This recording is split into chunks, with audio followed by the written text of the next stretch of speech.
itu pinter di bagian editing. Himakom punya wadah buat orang-orang yang seperti itu. Misal dia juga pinter di bagian humas. Himakom juga punya wadah. Kita bener buat satu orang, tapi salah buat orang-orang yang lain. Jadi ya dapat pelajaran baru, dapat kesibukan baru, dapat tekanan baru di ilmu komunikasi UTM terutama. Itu semua keahlian itu dikasih. Nggak cuma monoton seperti ilmu komunikasi yang ada di universitas lain. Misal mereka cuma fokus ke satu hal. Perfilman ya udah perfilman, podcast ya udah podcast.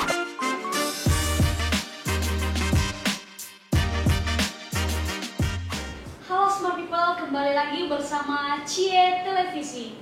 Saya Jalifica Zaluku yang akan menemani teman-teman beberapa menit ke depan. Hari ini saya bersama narasumber yang luar biasa kita, bersama Kak Afdol sebagai Ketua Umum Himpunan Mahasiswa Ilmu Komunikasi. Halo Kak Afdol. Halo Jali. Apa kabarnya hari ini Kak? Baik. Nah, hari ini kita akan membahas seputar tentang Himakom. Kak Afdol sendiri sebagai Ketua Umum Himpunan Mahasiswa Ilmu Komunikasi, apa sih Kak arti dari Himakom sendiri? Bisa diceritain? Nah, baik. Membahas tentang Himakom, sesuai dengan namanya Himakom, Himpunan Mahasiswa Ilmu Komunikasi.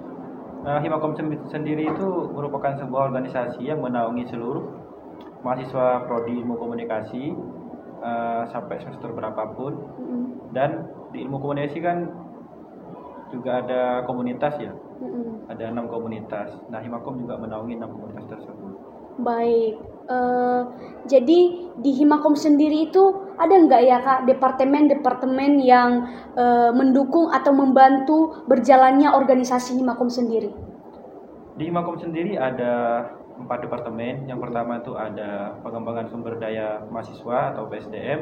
Yang kedua ada komunikasi dan informasi atau Kominfo. Yang ketiga ada departemen minat dan bakat atau MIBA, dan yang terakhir ada Departemen Ekraf Ekonomi Kreatif. Baik, karena adanya departemen-departemen yang ada di Himakom, mungkin organisasi Himakom bisa berjalan gitu ya Kak, sesuai dengan aturan-aturan yang berjalan di dalam Himpunan Mahasiswa Ilmu Komunikasi. Jadi menurut Kakak sendiri nih, apa sih keunggulan dari Himakom UTM dengan Himakom lainnya? Sejauh ini Himakom UTM sudah beberapa kali studi banding ya dengan Himakom yang lain. Dan menurut penilaian saya, perbedaan yang ada antara Himakom UTM dengan Himakom yang lain itu terletak pada komunitasnya. Oh gitu Kak. Jadi komunitas yang ada di Himakom UTM itu lebih lengkap.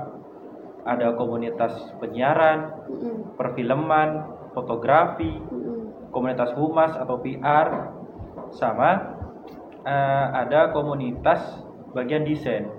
Kalau di Himakom yang lain itu mayoritas cuman ada 1 atau 2 komunitas saja yang berada di bawah naungan mereka.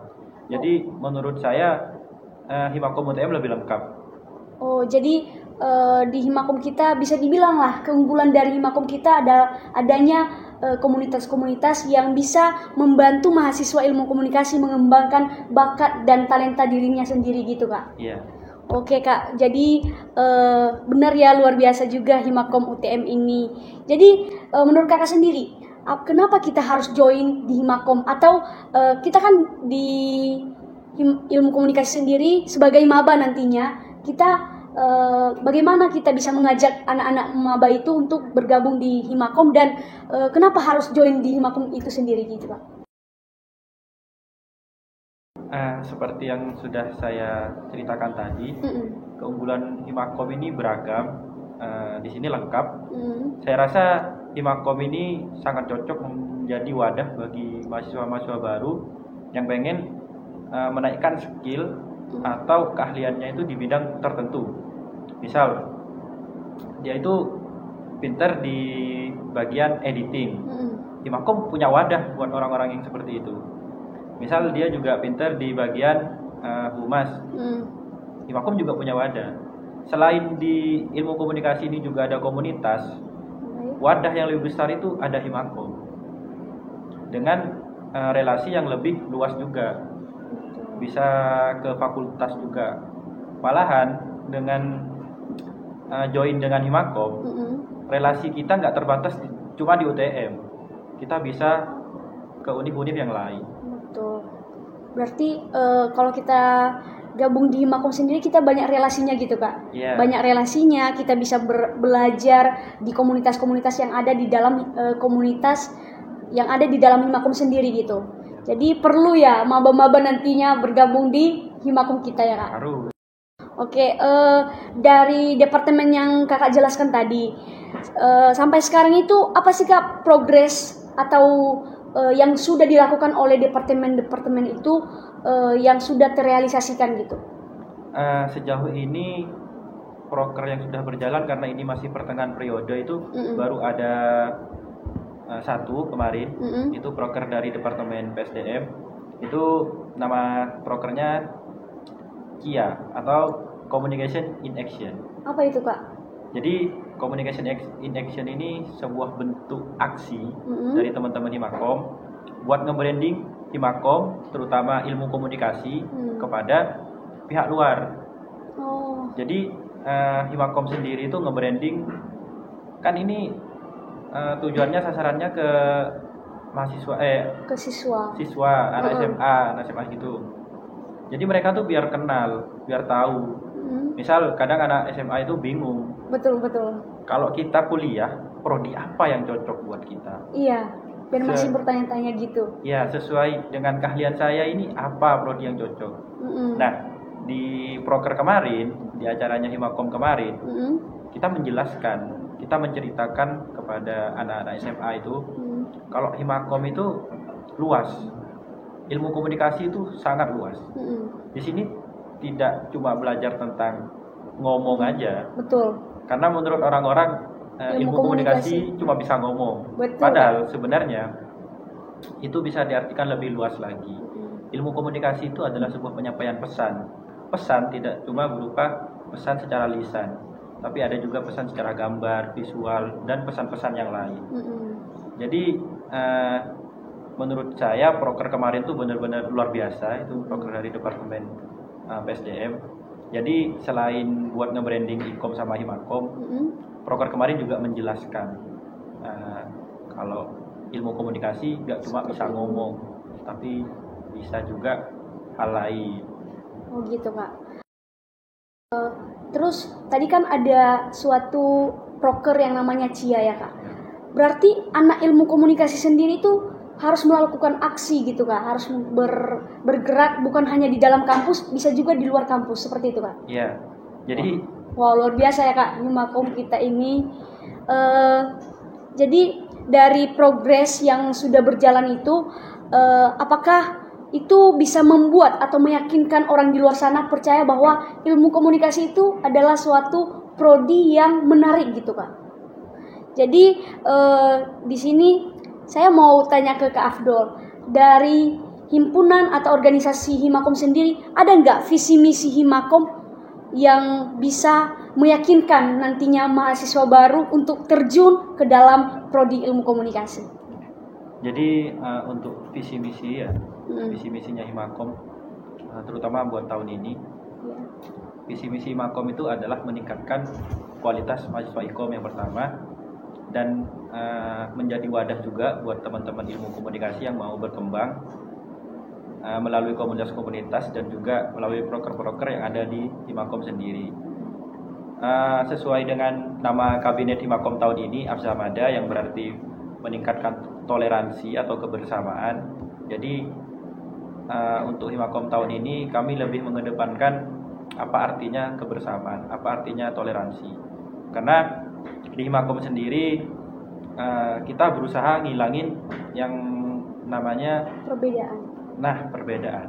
Kan muncul statement-statement dari luar, statement negatif tentang kalau Himakom cuma diisi orang-orang Madura, Himakom cuma bisa dikuasai sama orang-orang Madura. Sebenarnya Himakom itu isinya nggak cuma orang Madura, ada yang dari luar negara pun ada yang dari luar negeri juga ada. Ada Madura, ada Jawa, Bahkan ketuanya kan saya kan sendiri dari Madura. Nah, wakilnya kebetulan dari Jawa. Berarti mencangkup semuanya, Kak. Ya. Tidak membeda-bedakan gitu. Jadi menurut saya susunan kabinet tahun ini sudah menunjukkan kalau toleransi yang ada di Himakom itu benar-benar tinggi. Berarti visi misinya bahwasanya Himakom ini ada bukan untuk membeda-bedakan, tetapi untuk menjalin hubungan yang baik dengan semua pihak, gitu ya Kak. Jadi Kakak kan ketum Himakom nih. Apa sih Kak perasaannya pas dipilih sebagai ketua Himpunan Mahasiswa Ilmu Komunikasi? Bisa dibilang Kakak yang memimpin anak-anak ilmu komunikasi di tahun 2024 ini. Jadi perasaan pertama setelah dapat kabar kalau saya terpilih sebagai ketua umum, saya kaget awalnya.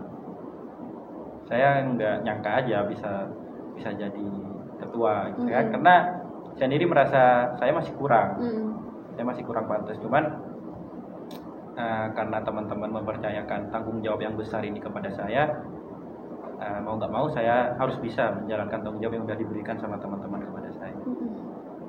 Jadi ada rasa bangganya juga nggak sih Kak masuk di dalam kabinet ini? Jadi hal-hal baru apa sih yang ada di organisasi Himakom tahun 2024 yang membedakan Himakom sebelum-sebelumnya?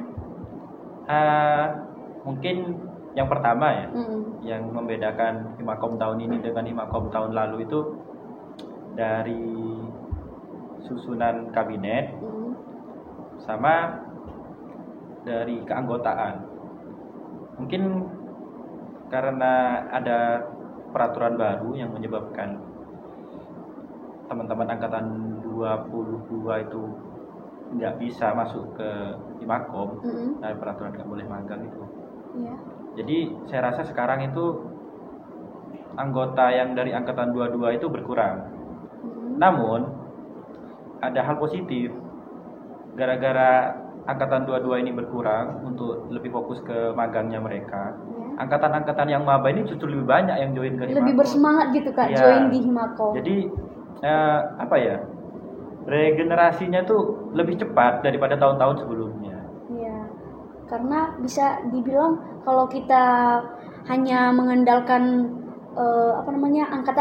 angkatan 22 aja, nanti angkatan 23 atau angkatan selanjutnya nggak mau join gitu ya Kak? Iya, jadi yang membedakan mungkin di situ ya, karena kalau tahun-tahun sebelumnya itu kan yang angkatan-angkatan tua kan banyak yang gabung. Jadi yang angkatan-angkatan maba itu sedikit. Jadi untuk keperiodaan berikutnya itu yang meneruskan itu juga sedikit. Oh gitu. Itu unggulannya. Terus selama jadi ketum nih Kak, apa sih pengalaman-pengalaman bisa di-sharing untuk teman-teman di luar sana biar lebih percaya diri bahwasanya siapapun boleh jadi apapun gitu. Pengalaman pertama jadi ketum itu sebenarnya apa ya? Suka dan dukanya jadi ketum itu yang pertama tuh pasti sibuk ya. Yang kedua harus bisa manajemen waktu, karena agak kaget waktu awal-awal.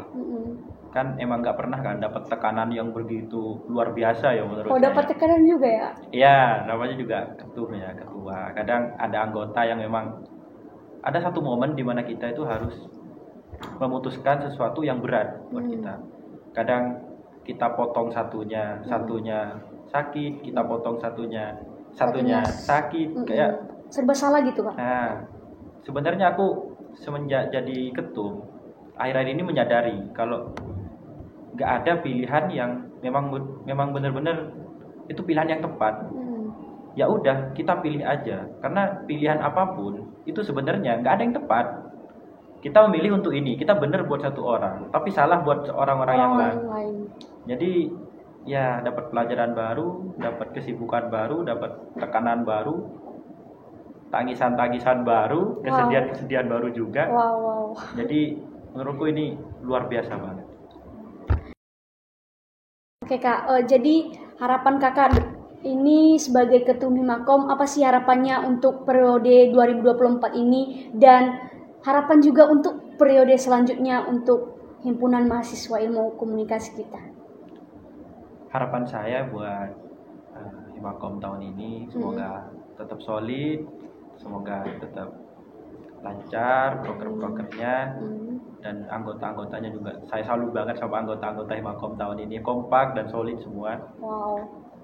Nggak ada masalah internal sama sekali sejauh ini.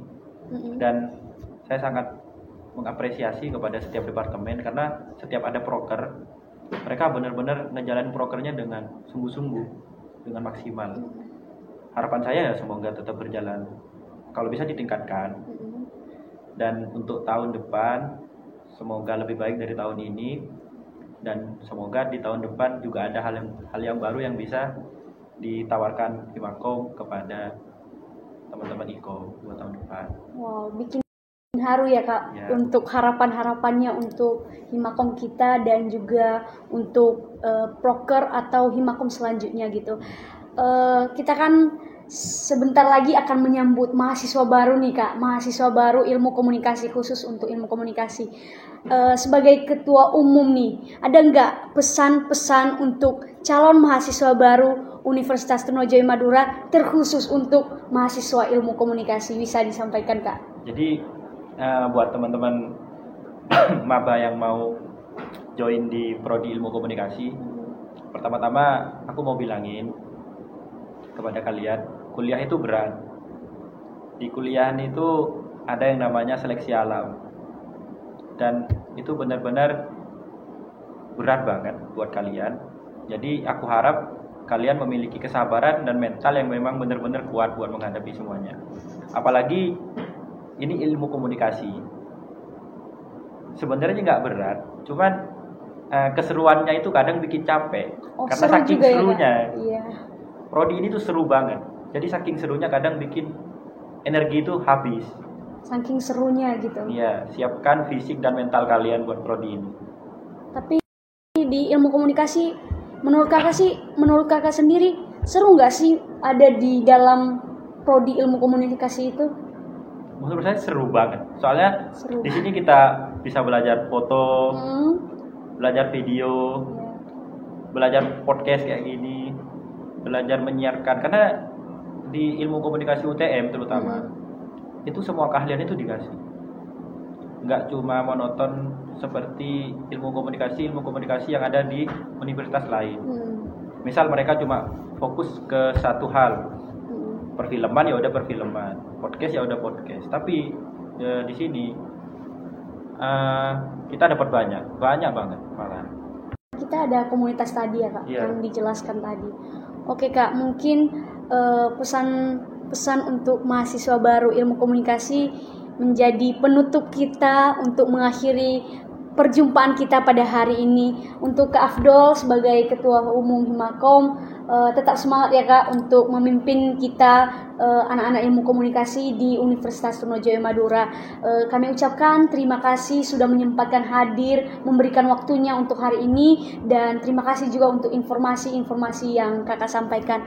Untuk teman-teman semua juga, semoga informasi yang kita dapat, yang kita dengar pada hari ini, semoga bisa bermanfaat untuk kita semua. Sampai jumpa di podcast Cie Televisi selanjutnya. Saya Jalif Wica Zaluhu dan teman-teman yang bertugas pamit undur diri. Cie TV, be fun, be kreatif.